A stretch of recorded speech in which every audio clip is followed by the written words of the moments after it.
Една от гледките, за които си заслужава да имаш кемпер.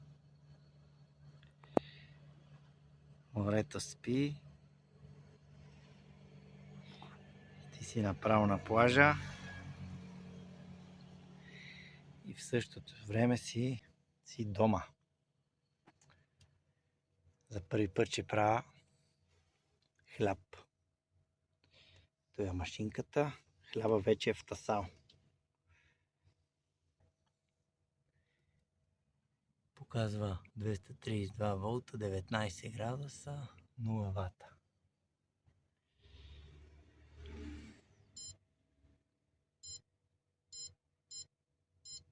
Избирам програма печене, 1 час и натискам старт. Почна да пече. Тук вече пише 632 вата консумация. Все още не дърпа никакъв ток от соларните панели, защото акумулатор е пълен. Оп, почна да пълни.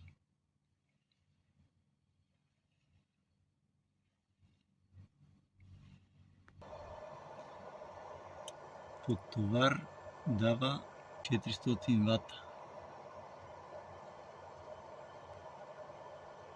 27, 28, 30 ампера, 36 ампера. И същевременно супата се прави. А тук хляба.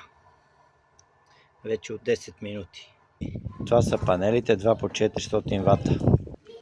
Остават 15 минути до хляба. Тук почна да шуми. Да е мек да се вари.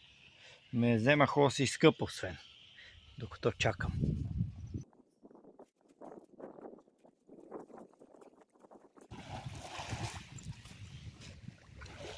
Ой, водата каква е студена. Момент. Сутринта по Нова телевизия казаха, че водата била на слънчев бряг 19 градуса.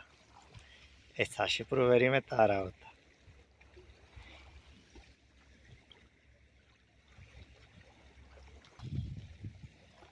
Да, не са излагали. 20,6 градуса е водата. В морето сега. Но усещането е като за 10 градуса и 6. Красота. Още малко